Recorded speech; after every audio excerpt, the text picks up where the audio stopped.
पहलगाम हल्ल्याबाबतच्या तपासात नवी माहिती समोर. हल्ल्याच्या 2 दिवस आधीच दहशतवादी बैसरन व्हॅलीत पोहोचलेले, तर दहशतवाद्यांनी 3 ठिकाणी केली होती रेकी. एनआयच्या तपासात महत्त्वाची माहिती समोर. पाकिस्तानला लेबनॉनप्रमाणे पेजर हल्ल्याची भीती. पाकिस्तानी विश्लेषक जावेद चौधरी यांचा पाक नागरिकांना इशारा. भारत डिजिटल हल्ला करू शकतो, जावेद चौधरीचा इशारा. पाकिस्तानी नागरिकांना दिलासा देत परत जाण्यासाठीची वेळ वाढवून दिली. पुढील आदेशापर्यंत आता पाकिस्तानी अटारीवरून पाकमध्ये परतू शकतात. तर भारत सरकारच्या गृह विभागाकडून हे आदेश जारी. आजपासून भारताचे अटारीवरून व्यापार बंद ठेवण्याचे आदेश.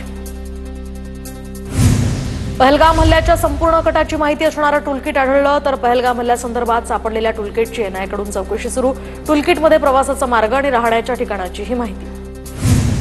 भारताला घाबरलेल्या पाकिस्तानची सैन्याची वॉर ड्रिल आता सुरू. तर सीमेजवळ सियालकोट भागामध्ये पाकिस्तानी सैन्याची ड्रिल.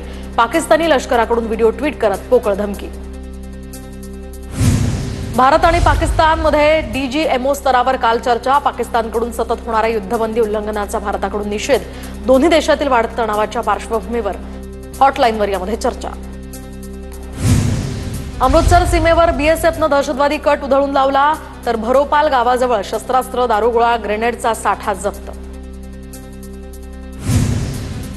पाककडून नागरिकांना अलर्ट करण्यासाठी सायरन बसवण्याचा निर्णय. हल्ला किंवा आपत्तीजनक परिस्थितीमध्ये अलर्ट करण्यासाठी सायरन बसवणार. खैबर पख्तूनख्वा या सरकारचा सायरन बसवण्याचा निर्णय. लष्कराकडून देशाच्या संरक्षणामध्ये आघाडीवर असलेल्या शूर रेजिमेंटचा हा व्हिडिओ प्रसिद्ध. तर शूर रेजिमेंट देशाच्या संरक्षणात रणगाड्यांसह आघाडीवर. आर्म्ड कॉर्प्स डे टँकमन युद्धभूमीचे खरे नायक.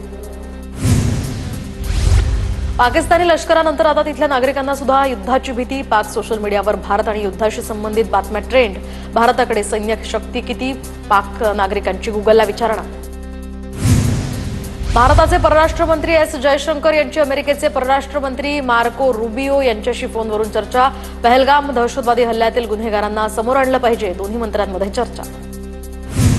दिल्लीमध्ये गृहमंत्री अमित शहांच्या निवासस्थानी जलमंत्री CR पाटील आणि अधिकाऱ्यांची बैठक. बैठकीमध्ये सिंधू नदीचं पाणी अडवणं आणि करारासंदर्भात महत्त्वपूर्ण चर्चा. पहलगाम हल्ल्यासंदर्भात पाकिस्ताननं तपासात सहकार्य करावं. पहलगाम हल्ल्यावर अमेरिकेचे पाकिस्तानला आवाहन. काश्मीरमध्ये सफरचंद व्यावसायिकांचा व्यवसाय ठप्प. तर दहशतवादी हल्ल्यानंतर पहलगाममध्ये पर्यटकांची संख्या घटली. पर्यटकांची संख्या कमी झाल्यामुळे व्यावसायिकांचं मोठं नुकसान. जम्मू काश्मीर पोलिसांमध्ये आता 26 वर्ष सेवा केलेल्या पाकिस्तानी नागरिकाची हकालपट्टी स्थगित. जम्मू काश्मीर उच्च न्यायालयाचा निर्णय. पाकिस्तानात जाण्यास कुटुंबियांचा नकार. निवृत्ती बांगलादेशी मेजर जनरल फजलूर रहमाननं गरळ ओकली. तर पाकिस्तानवर भारतानं हल्ला केल्यास बांगलादेशनं भारताच्या ईशान्येकडील राज्यांवर ताबा मिळवावा. फजलूर रहमान यांचं वक्तव्य. भारताच्या भीतीनं पाकिस्ताननं कुख्यात दहशतवादी हाफिज सईदची सुरक्षा वाढवली. पाकिस्तानला भारताच्या प्रत्युत्तराची भीती. पाक लष्कराच्या माजी अधिकाऱ्याकडे सुरक्षेची जबाबदारी. भारताच्या कारवाईमुळे पाकिस्तानमध्ये घबराट. तर ISI प्रमुख असीम मलिकची राष्ट्रीय सुरक्षा सल्लागारपदी नियुक्ती. पाकिस्तानमधील वृत्तपत्र द एक्सप्रेस ट्रिब्यूनमधील वृत्त. पाकिस्तानी सैन्याला त्यांच्याच पोलिसांकडून झटका. तर खैबर पोलिसांनी पाक सैन्याला पळून लावलं. खैबरमध्ये काय करताय, काश्मीरला जा. पाकिस्तानी पोलिसांनी त्यांच्या सैन्याला हकललं. LOCवर पाकिस्तानच्या कुरापती सुरूच. पाकिस्तानकडून रात्री पुन्हा एकदा शस्त्रसंधीचं उल्लंघन. पाकच्या गोळीबाराला भारताकडून सुद्धा जशास तसं उत्तर. पहलगाम हल्ला प्रकरणाच्या 3ही याचिका सुप्रीम कोर्टानं फेटाळल्या. तर अशा याचिका सैन्याचं खच्चीकरण करण्यासारख्या. याचिकाकर्त्यांना फटकारताना सुप्रीम कोर्टाचं निरीक्षण. हल्ल्याची निवृत्त न्यायाधीशांमार्फत चौकशी करण्याची मागणी याचिकेतनं करण्यात आली होती. एनआयचे डायरेक्टर जनरल सदानंद दाते हे पहलगामच्या बैसरन व्हॅलीमध्ये पोहोचले. एनआयच्या वरिष्ठ अधिकाऱ्यांच्या पथकाकडून बैसरनमधील प्रत्यक्ष हल्ल्याच्या ठिकाणी तपास सुरू.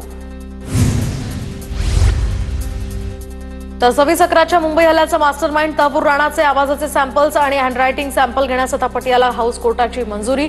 दरम्यान एनआय आता हे सॅम्पल्स घेणार. भारतीय चित्रपट देशाच्या संस्कृतीचं प्रतीक. पहिल्या परिषदेतच वेव्हजनं जगाचं लक्ष वेधलं. वेव्हज या जागतिक शिखर परिषदेमध्ये पंतप्रधान नरेंद्र मोदींचं उपस्थितांना संबोधन.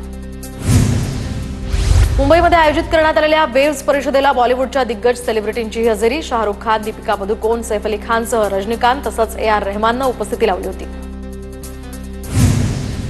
मुख्यमंत्री फडणवीसांकडून 100 दिवसांच्या कार्यालयीन सुधारणा कार्यक्रमाचा निकाल जाहीर. 100 पैकी 80% गुण मिळवत आदिती तटकरे यांचा महिला आणि बाल विकास विभागाचा पहिला नंबर, तर सार्वजनिक बांधकाम विभागही दुसऱ्या क्रमांकावर.